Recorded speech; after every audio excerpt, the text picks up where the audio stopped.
E a cara de Jesus, como que ele era? A fisionomia dele? Porque isso é uma questão... Sim. Eu acho que eu vi há pouco tempo, conseguiram meio que reconstruir e tiraram aquela imagem que a gente sempre teve de Jesus, Teve Jesus, né? É aquela Como que é reconstrução ali também, eu fico até um pouquinho, porque assim, uma pessoa Mas ela é baseada no quê? É por isso que eu acho que assim... achados, em quê? Um achado foi um negócio meio assim, aquilo não foi acadêmico, foi mais divulgação científica, nem é divulgação científica aquilo. Foi um sensacionalismo da mídia, porque tem a ciência séria, tem um estudo acadêmico sério, tem Mas o populacho. existe um estudo sobre a fisionomia, como que era Jesus? Não, isso aí pouco importa pra galera? Pouco importa pra galera. Mas ele era o quê? Ele era parecido com o pessoal que vivia naquela época lá. Exatamente, pronto. O que é esse intermédio aqui? Não é nem céu, nem inferno, nem purgatório, que é o limbo, né? É aquele pessoal que paga, às vezes é uma revista, tipo um Discovery, um History Channel, claro. que paga rios de dinheiro, o cara vai pro negócio e quando você é da área, você sabe que não é aquilo. Por exemplo, às vezes pode pegar alguém e falar assim, nossa, mas agora descobriram um quasar que assim, papapá, e o quasar emite de si por segundo, ele viaja 98% da velocidade da luz e isso aí vai revolucionar o mundo, o quasar. Tudo. Aí eu, Rodrigo, sou leigo, falo assim, cara, descobri o negócio do quasar, agora o mundo pode acabar. Não é nada disso, o negócio do quasar já existe há muito tempo, não é bem isso que estão colocando aí. Você vai me alertar. Na área da arqueologia, a mesma coisa. O que eles pegaram? Eles pegaram um crânio, supostamente de um judeu do primeiro século. Não se tem certeza se o crânio é de um judeu do primeiro século. Entendi. Porque você sabe que restos humanos... Engraçado, aí o Pirula explicaria isso melhor do que eu, que é a área dele de biologia, mas o osso humano desintegra muito mais rápido que o osso de animal. Sim. Pirula, se eu estiver falando bobagem, que você me corrige depois, manda uma mensagem, mas pela arqueologia a gente nota que quando a gente encontra... Eu já escavei, já encontrei osso animal e osso humano no mesmo sítio arqueológico. O animal, ele está mais durinho. O humano vai se esfarelando com mais facilidade. Entendi. Eu não sei se foi ali. Eu sei que é difícil encontrar um crânio do primeiro século assim. Pá. Segundo, por leis religiosas que tem nos países do Oriente Médio, judeus e muçulmanos, eles não emprestam um crânio humano para fazer um negócio daquele assim gratuito. Você está entendendo? Porque tem uma respeitabilidade pela pessoa humana. Existe uma ética. Você não pode pegar assim, é um cadáver. Não, tem um respeito, é um ser humano. Foi um ser humano. Então, primeiro, aquele crânio ali, qual a procedência dele? Ninguém sabe. Entendi. Segundo, quando fizeram a reconstituição lá, aí assim, dá todo um viés assim, laboratorial, o cara de jaleco, olhando no microscópio, tá, a medicina forense e tudo e tal. Você sabe que tem coisas que você não tem como reconstituir. A cartilagem. Eu posso ter uma ideia que o camarada tinha um nariz negroide, porque ele era daquela parte da África subsaariana e tudo mais. Eu posso sugerir que o sujeito fosse loiro porque ele foi encontrado lá na Sibéria e era o pessoal mais branco, mais caucasiano. Eu posso sugerir isso. Mas orelha, cartilagem, nariz, pelo, cabelo, não tem como você saber. Pode saber se era homem, se era mulher, se era velho, se era criança, se era adulto. Aí pegaram e começaram. Isso aqui tudo, então, é licença poética. Quando desenharam o nariz do cara e tudo e tal, aí puseram aquela barba e tudo mais. Assim era Jesus.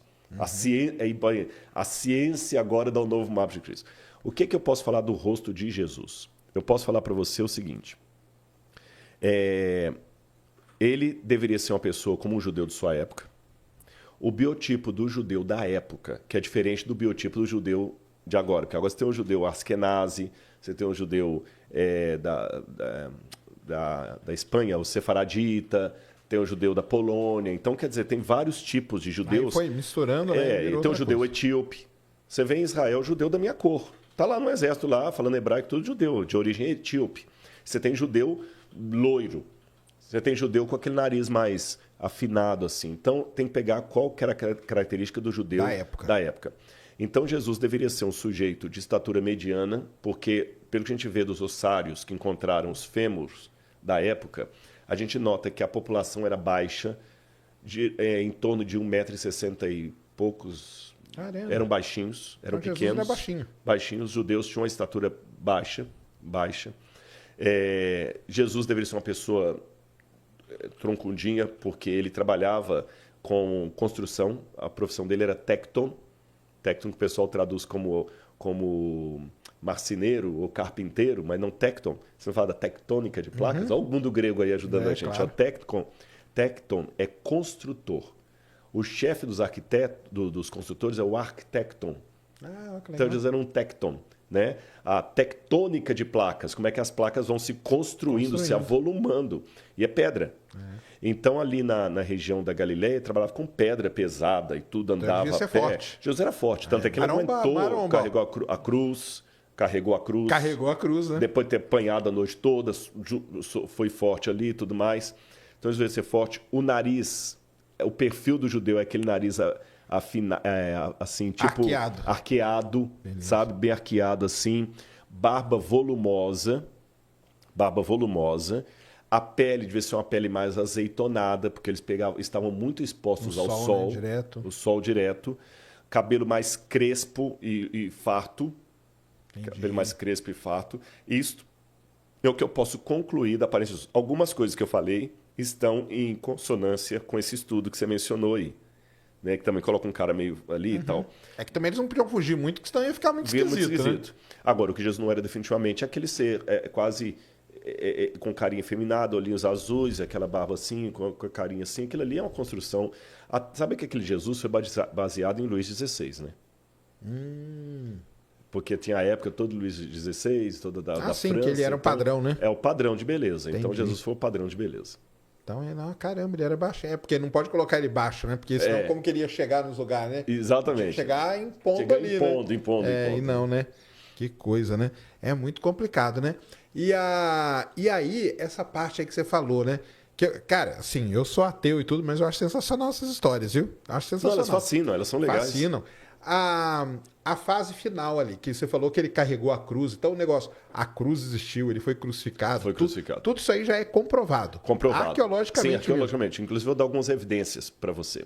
Só para a gente contextualizar, era algo comum na época. Muito. Milhares, se não milhões. Eu estou resistindo a falar milhões, mas eu estou quase falando milhões. Não posso falar milhões com certeza, mas milhares eu posso. Milhares de pessoas foram crucificadas pelos romanos. A cruz era uma coisa tão detestada que a palavra crux, em latim, era um xingamento. Caramba. Quando eu queria te amaldiçoar, eu falava crux. Teve uma época que eu vou lembrar o nome foi perto da época de Cícero. Tinha um advogado chamado Rabirus. Não, minto.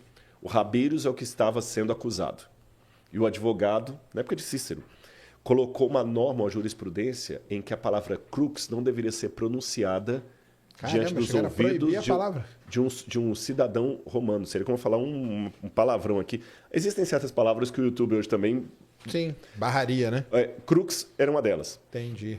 Aí havia 5 formas de pena capital dos romanos. Você tinha lapidação, quando a pessoa era apedrejada. Você tinha o cremácio, quando a pessoa era cremada viva. Você tinha o afogamento...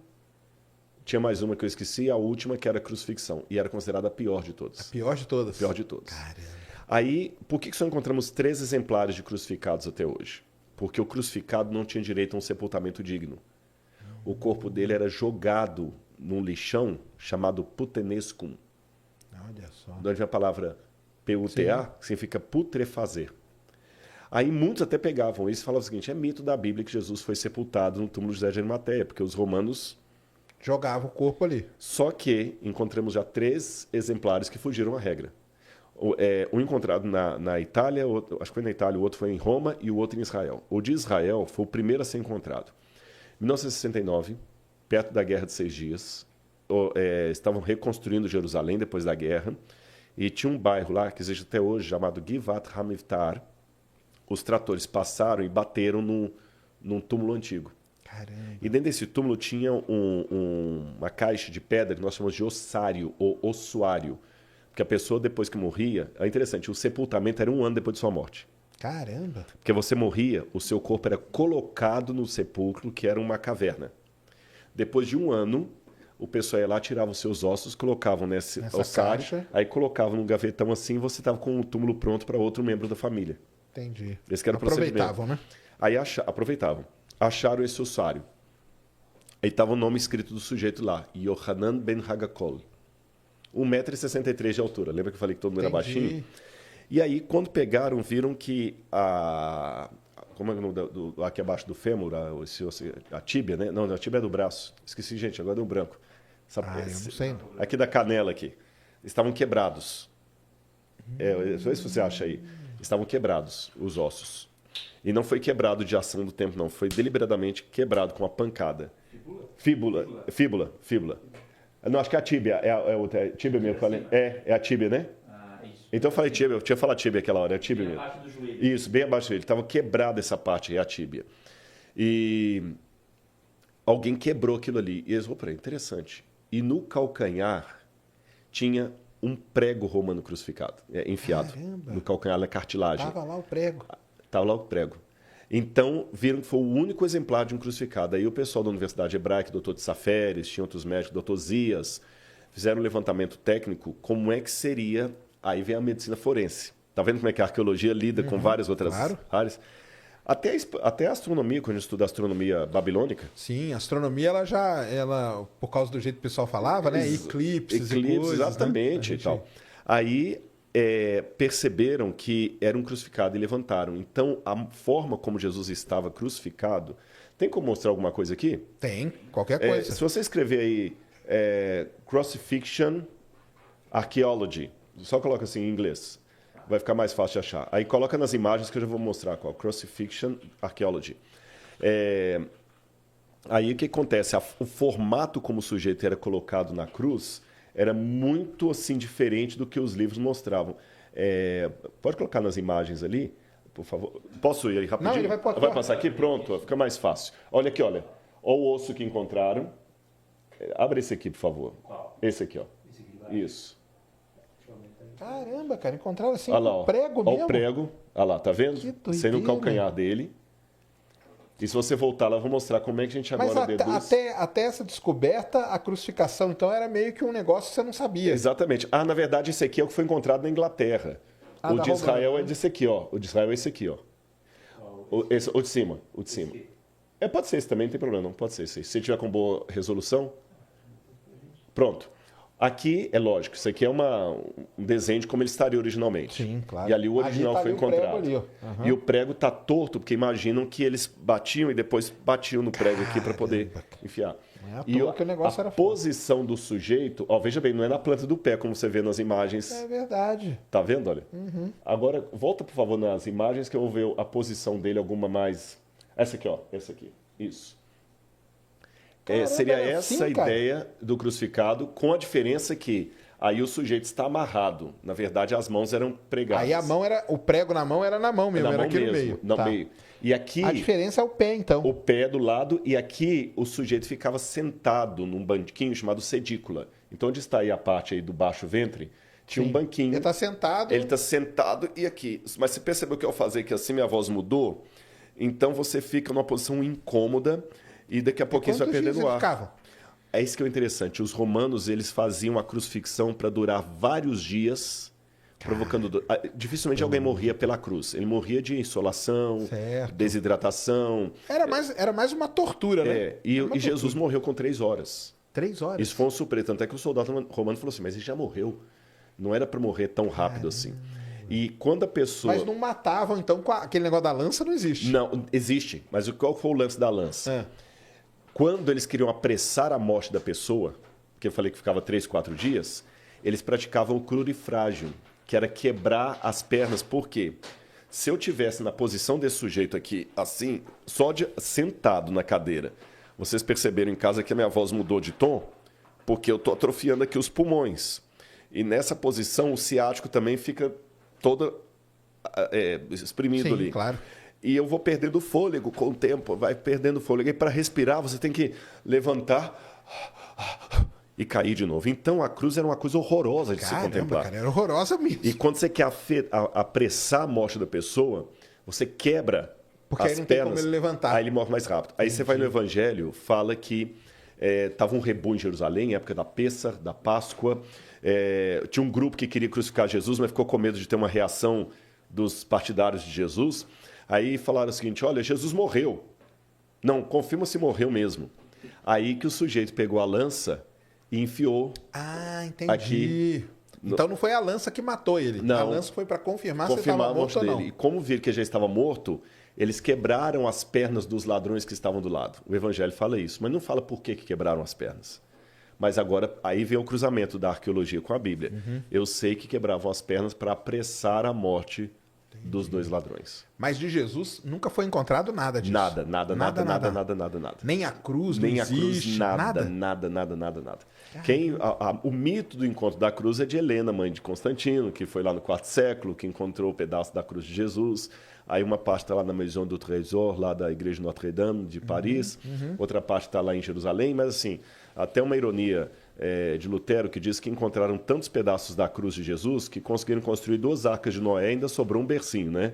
Então, quer dizer... Tinha tanta gente que fala que encontrou. Com tanto pedaço da cruz, deu para construir 2 arcas de Noé e ainda sobrou um bercinho. E você que tá assistindo esse vídeo aqui no Talk Flow, dá pra você virar membro, cara, do Flow agora. É um botãozinho do lado do botão de se inscrever. A gente faz um programa semanal só pros membros. Olha. Então fique esperto aí. Se quiser virar membro, tá bem aqui do lado, é mó merreca, custa menos de R$8, irmão.